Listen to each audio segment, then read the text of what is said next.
Sir నమస్కారం sir. నమస్తే అమ్మా.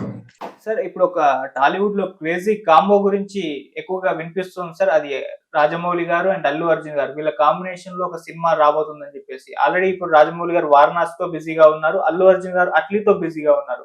సో ఈ 2 వాళ్ళు కంప్లీట్ చేసుకున్న తర్వాత రాజమౌళి గారు, అల్లు అర్జున్ గారు కలిసి సినిమా తీయబోతున్నారని ఆ సినిమా స్టోరీ ఇదే అంటూ వైరల్ అయిపోతుంది. అందులో అల్లు అర్జున్ గారి పాత్ర గురించి కూడా ఎక్కువగా హైలైట్ అయిపోతుంది. మరి ఈ కాంబో ఉండే అవకాశం ఉందా? ఎలా ఉంటుంది స్టోరీ? అల్లు అర్జున్ గారి పాత్ర ఏ విధంగా ఉండే అవకాశం ఉంది? ఇది అల్లు అర్జున్ కాంబినేషన్ అంటే మనం కొన్ని విషయాలను ఆలోచించాలి. ఏంటంటే రాజమౌళి తాలూకు ఆ కలెక్షన్ని కొన్ని చోట్ల డామినేట్ చేసినటువంటి సినిమా పుష్ప 2. అంటే ఏమిటి, రాజమౌళి 1800 కోట్ల వరకు కలెక్ట్ చేశాడు కొన్ని చోట్ల. కనుక అటువంటి పొటెన్షియాలిటీ ఉన్నటువంటి హీరోగా పేరు తెచ్చుకున్నాడు అర్జున్. ఇప్పుడు అట్లీతో యాక్ట్ చేస్తున్నాడు. తర్వాత రాజమౌళితో సినిమా చేయాలన్న సంకల్పం అర్జున్కి ఎంత ఉందో అరవింద్కి కూడా అంతే ఉంది. దానికి కారణాలు లేకపోలేదు. మగధీర సినిమా తీసే టైంలో అర్జున్ ఫాదరు అరవింద్ గారికి రాజమౌళికి మధ్య అపార్థాలు చోటు చేసుకున్నాయి. ఏంటంటే ఫేక్ కలెక్షన్స్ వద్దండి, యాక్చువల్ ఫిగర్స్నే చెప్పండి అని చెప్పేసి రాజమౌళి అనడం, లేదు సినిమాని బతికించుకోవాలంటే కొంత ఆ ట్రిక్స్ తక్కువ అని ఆయన అనుకోవడం, ఏదో ఒక చిలికి గాలువా అని అయిందన్నమాట. ఇక్కడ అరవింద్ చాలా తెలివైన వాడు. సహజంగా మనం ఎప్పుడు శత్రుశేషాన్ని మిగిల్చుకోకూడదు. శత్రువు అంటే శత్రువు కాదు, కానీ మా అపార్థాలు వచ్చాయి, మాట పడలేదు, దూరంగా ఉన్నారు.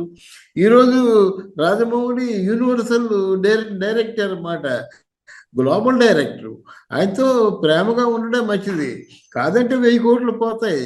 కానీ ఒక సినిమా తీస్తే ఆ 1000 కోట్లు మరో 2000 కోట్లు తీసుకొస్తాయేమో, కనీసం 1000 కోట్లకి దారి చూపిస్తాయేమో. ఇటు ఆయనతో ఫ్రెండ్లీగా ఉండి మళ్ళీ ఎప్పటిలాగే రాజమౌళి పొరపాటు అయిపోయింది, నువ్వంటే నాకు చాలా అపారమైన గౌరవం ఉందని చెప్పడానికి అవకాశం ఉంటుంది.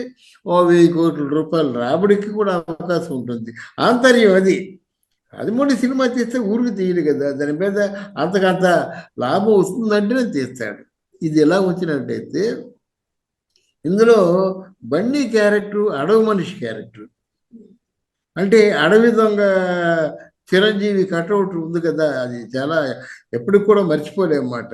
మరి పర్టికులర్గా ఆయనకి ఆ ఇంప్రెషన్ ఉందో మరి ఏమిటో తెలియదు, కానీ అడవి దొంగ అనేసరికి మీకు కావలసినంత యాక్షన్ పార్ట్ ఉంటుంది. ఎంత యాక్షన్ పార్ట్ ఉంటుందంటే బ్యూటిఫుల్ యాక్షన్ పార్ట్ ఉంటుంది. అలా రొమాన్స్ పార్ట్ ఉంటుంది, రొమాంటిక్ పార్ట్. అడవి మనిషి కదా, ఆయనకేం తెలియదు. గతంలో మా చిన్నప్పుడు జింబో అనే సినిమా వచ్చిందన్నమాట, విపరీతంగా బ్రహ్మాండంగా ఆడిందన్నమాట. అటువంటి అలా జింబో తరహా సినిమా అయితే బాగుంటుంది. ఇది ఈయనకి కూడా దృష్టి ఉండొచ్చేమో, ఈయనకి ఆ దృష్టి ఉన్నా లేకపోయినా రాజమౌళి ఫాదర్ విజయేంద్ర ప్రసాద్ మాత్రం తప్పకుండా జింబో సినిమా చూస్తుంటాడు. ఆ జింబో సినిమాని ఏమాత్రం మనం కొంత దృష్టిలో పెట్టుకున్నా సరే గొప్ప ప్యాకెట్ స్టోరీ మన చేతికి వస్తుంది, వెరైటీ స్టోరీ మనకు వస్తుంది. ఆ స్టోరీ మళ్ళీ ఓ 10 ఏళ్ల పాటు జనాల్ని తొలగిస్తుంది అన్నమాట. అదొక ప్లస్ పాయింట్. రాజమౌళి సినిమాలు చేసినట్టు 3 years పడుతుంది. అట్లాంటి స్పీడ్ కాకుండా ఇప్పుడు వారణాసి సినిమా దగ్గరకు వచ్చేసరికి అంటే చాలా స్పీడ్గా అన్నమాట. ఆల్మోస్ట్ 2026 కల్లా అయిపోవచ్చు. 2027లో మాత్రం వీళ్ళు అనుకున్నట్టుగా వీళ్ళ కమిట్మెంట్ నిజమైనట్టయితే, ప్రాక్టికల్గా ఒక కొలుక్కు వచ్చినట్టయితే ఈ సినిమా స్టార్ట్ అవ్వచ్చు. ఈ సినిమా కాకపోయినా ఆయన లైన్లో ఉన్నారు కదా, ఇప్పుడు రాజమౌళి లైన్లో ఉన్నారు, జూనియర్ ఎన్టీఆర్ లైన్లో ఉన్నాడు, ప్రభాస్ లైన్లో ఉన్నాడు, పవన్ కళ్యాణ్ కూడా లైన్లో.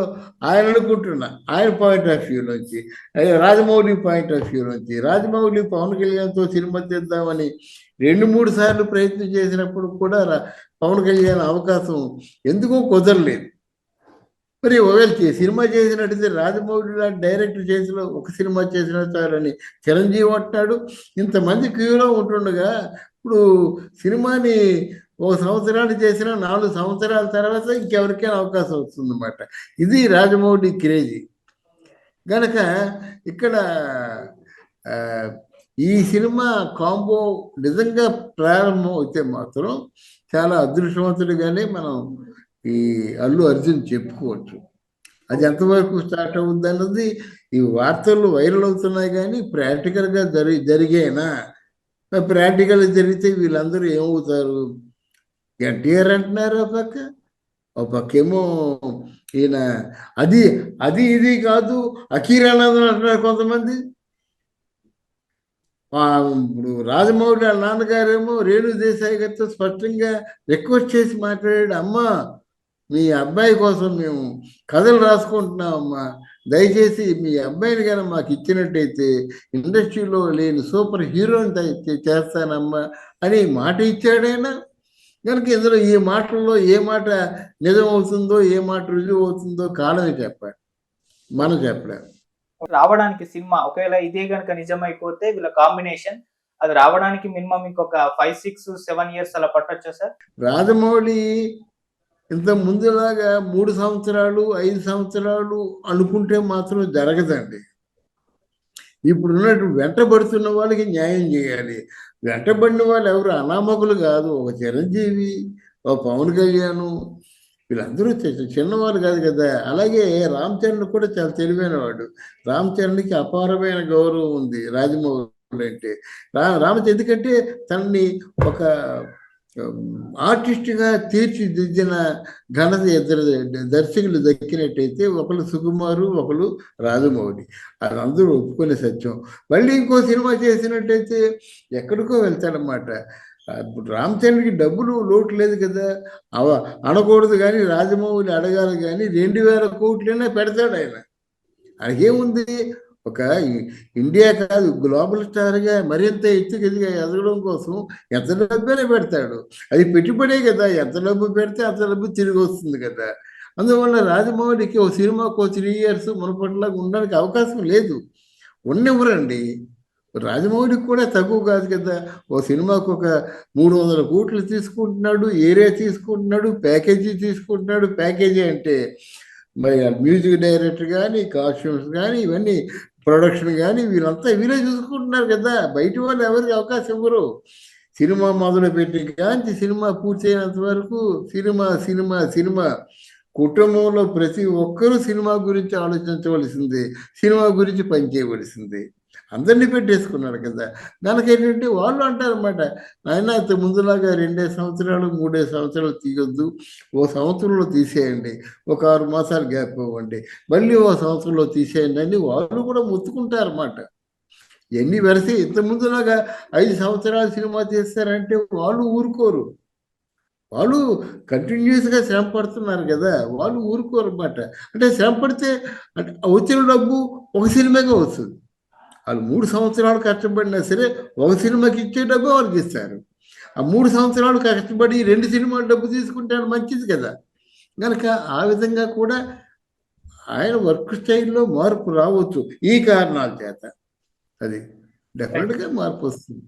Okay sir, thank you so much. నమస్తే. Thank you.